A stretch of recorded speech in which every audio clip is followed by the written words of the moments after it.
I'm next going to ask Dr. Carnell Cooper, who is the Chief Medical Officer at Northeast Methodist Hospital, to come and talk about hospital-based interventions. So we're going to move from the community to the hospital. Dr. Cooper. Thank you, Dr. Sharfstein. So I show this first slide only to let you know that the National Network of Hospital-Based Violence Intervention Programs has changed its title, and we're now the Health Alliance of Violence Intervention. This is the organization that really tries to promote the proliferation of hospital-based violence intervention programs. I am a trauma surgeon, and 30 to 60% of all our patients who are seen at our nation's trauma centers for violent injuries will return to that trauma center with another violent injury. Now, if there was a medication or a procedure that failed that amount of time, we wouldn't have it. But that's the data at our nation's trauma centers. When those patients return, we know that they have a higher likelihood of dying. Data from the Lincoln Center in the Bronx in New York in 2012 showed that patients who presented to their EEDs for penetrating trauma injuries, who came back for a second or third time, were 10 times more likely to die than the person who presented the first time. Therefore, at our trauma centers, when we see our patients, we have an opportunity, perhaps even an obligation, to offer something other than patching them up and sending them out again. And that's where hospital-based violence intervention programs come into the picture. That's the space that they come in. We see that patient when they arrive at the hospital after they've been stabilized, with multiple operations and surgery, while they're sitting in the bed with that incision on their belly, with multiple tubes and multiple orifices, families at the bedside crying and wondering if they're going to survive. And for the first time, that patient's life may have slowed down enough to begin to look at what's going on in their life, a teachable moment. And that's the time when we see the patient at the bedside and begin to address the issues that put that patient at risk for being a victim of violence. So what are those risk factors? Well, they're living in a dangerous neighborhood, a violent neighborhood. They are being poor, being in poverty.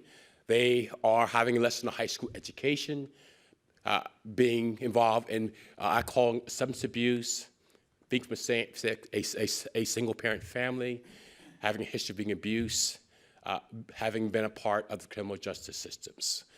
That's just some of the factors that put them at risk. And the idea behind hospital-based violence intervention programs is to meet that patient at the bedside and begin to address that issue. At the top of the screen there, you can see the hospital VIP team that is part of the folks who begin to address those issues. The most important member of that team is the prevention specialist.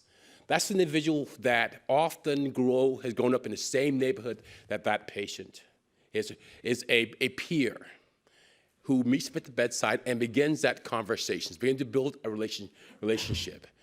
And then once that patient's out of the hospital, he's going to help that patient fill out a job application, which we think may be simple. But for some of our clients who never had a job, who's challenging? For that client that has never finished high school, filling out a job application is not something that he or she's going to admit to, but it can be challenging.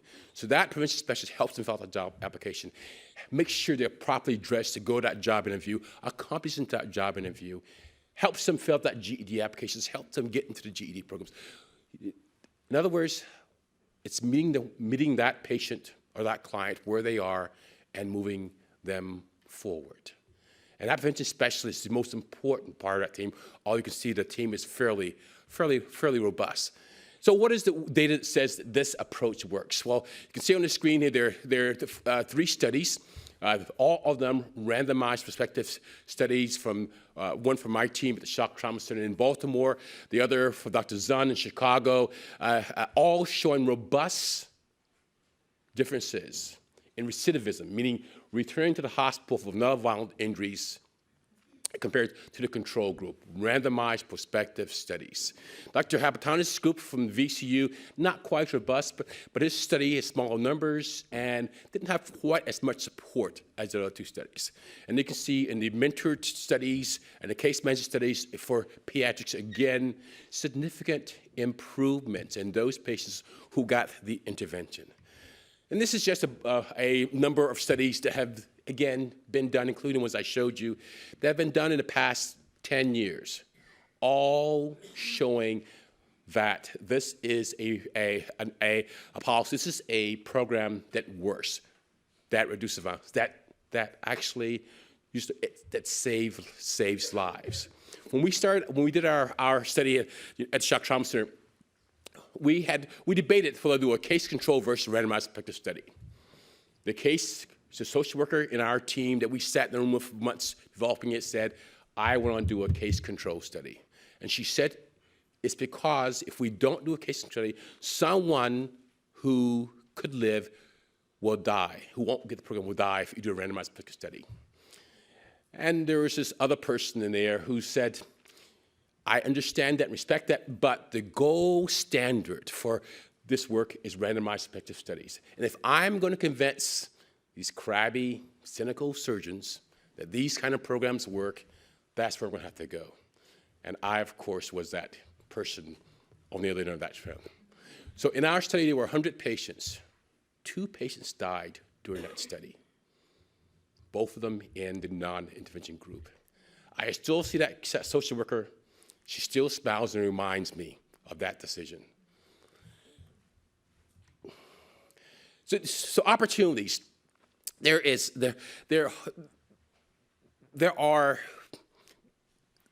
are now partnering with both the American College of Surgeons and the American College of Emergency Medicine to try to get more hospital-based programs within our institutions.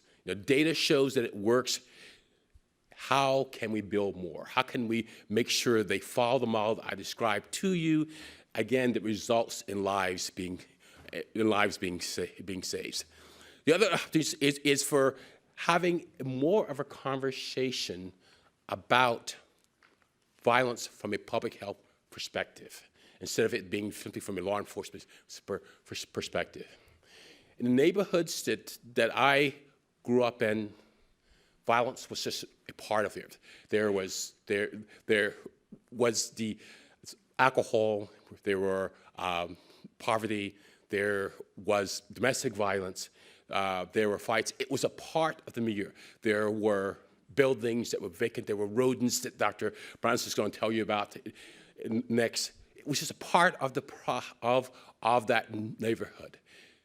If we're going to address violence, then we got to address all of those things, those risk factors that put people at risk from those kinds of neighborhoods. If you grew up in a neighborhood where domestic violence and gunshot wounds are part of who you are, then that is the way you develop. Yeah. That was a part of my neighborhood. That was the way it was a daily, weekend routine. If we're going to address the issue, we must again, address those public health issues that are going to resolve those. Now, I mentioned earlier the frontline workers, the prevention specialists. 2 years ago, we went to a national claim commission for uniform codes and asked that our prevention specialists be awarded a code to be able to be billed for by Medicaid and other third-party payers, because the work that they do warrants it. It's the same thing that we do with some community workers, the same thing we do with peer reviews for opioid abuse and for some mental health issues. So we were able, after being rejected the first time, we went back again, and now our prevention specialists are on the Uniform Claim Code taxonomy code.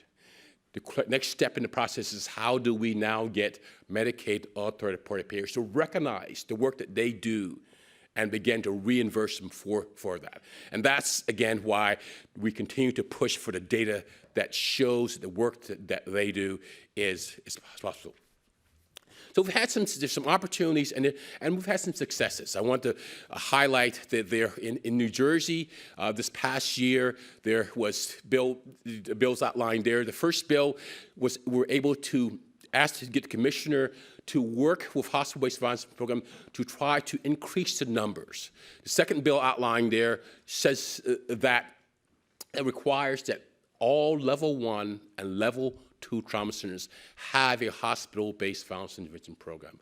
And finally, the third bill that from Jersey requires that VOCA, the Victim of Crime Act, provide funding for those hospital-based violence prevention programs. And finally, the last bill that we outlined is on Governor Newsom's desk in California. It's geared towards being able to reimburse the prevention specialists for the work that they are doing. So those are the things. Those are some of the successes. If you interview from California, can get the word Governor Newsom, I would very much appreciate it. And finally, the recommendations.